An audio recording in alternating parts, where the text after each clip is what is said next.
Haïti, les 7 personnalités qui ont marqué les esprits en 2019. À l'approche du nouvel an, les rétrospectives de l'année qui s'en va sont devenues une tradition à Juno 7. Les événements qui ont marqué l'année ne seraient rien sans les personnalités qui les incarnent.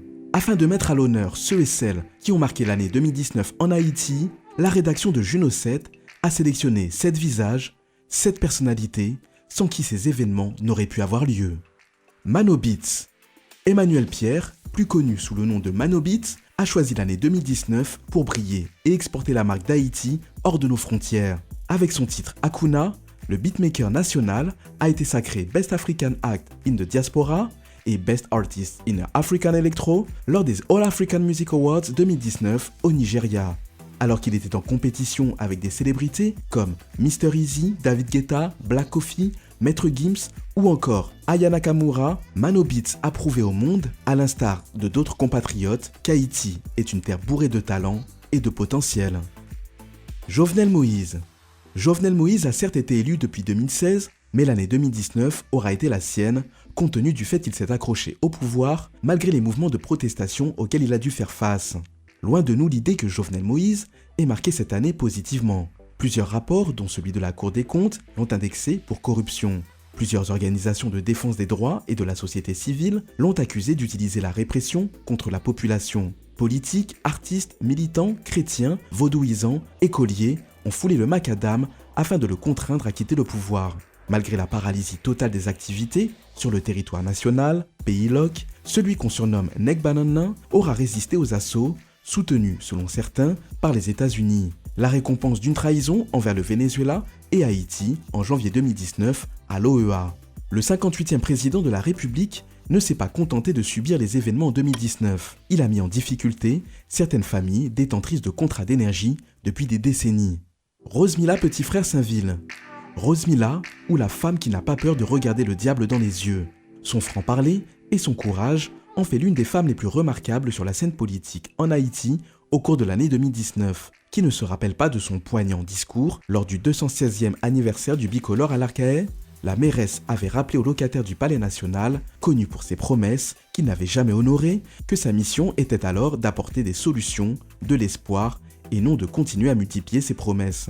Une vérité de tonnerre. Elle vient récemment de fonder avec Paul Denis le parti Inifos, une structure politique issue de Unité. Gaël Bien-Aimé.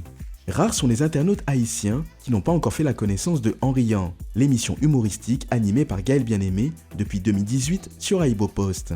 La comédienne féministe de 32 ans a encore franchi une nouvelle étape en 2019 avec non seulement ses spectacles, mais également ses prises de position. Qu'il s'agisse de Daïva, En Riant, Coup de Girl, ses chroniques décortiquent avec une précision chirurgicale les mots de la société haïtienne. Stéréotypes, politiques, sexe, culture y sont abordés avec un humour sans tabou. En 2019, elle est l'une des figures de proue du mouvement Petro Challenge qui se veut un fer de lance contre la corruption en Haïti. Déterminée à apporter sa contribution à la nouvelle construction d'une nouvelle Haïti, la militante et membre de l'organisation Négresse Marron anime depuis quelques semaines, aux côtés de Marie-Raphaël Pierre, Rudy Thomas Sanon, l'émission Qui ça nous v'lait sur Radio Ibo.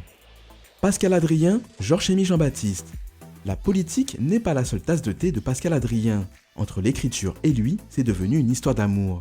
En collaboration avec Georges-Émile Jean-Baptiste, ancien porte-parole de Jean Séan, ils font naître un livre intitulé Toutouni, 3 mois après le renvoi du Premier ministre Séan. Avec leur stylo et leur méninge, au bout du compte, ces deux jeunes nous ont montré comment tirer les oreilles de nos autorités. Les deux compères ont eu une présence significative dans les médias, ils étaient très actifs durant et après le mandat de Jean Séan. Frégab.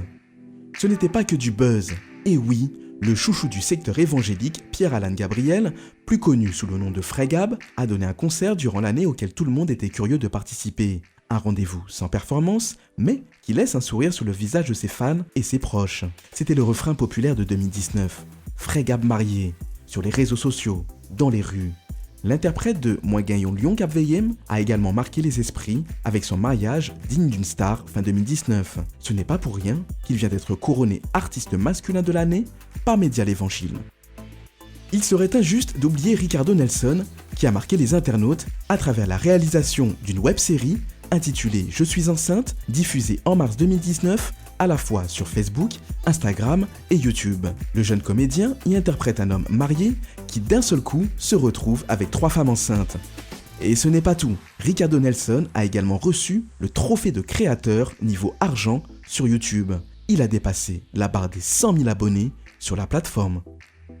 Si le chiffre 7 symbolise certes la perfection, cette liste proposée par Juno 7 ne prétend surtout pas l'être. Et pour cause, nombre de compatriotes ont également marqué cette année d'une façon ou d'une autre. On pourrait citer la jeune économiste Emmanuela Douillon, le sénateur Antonio Chirami, le groupe des 4 qui ont barré la route à l'exécutif, les économistes Enomi Germain, Edzer Emile et tant d'autres encore.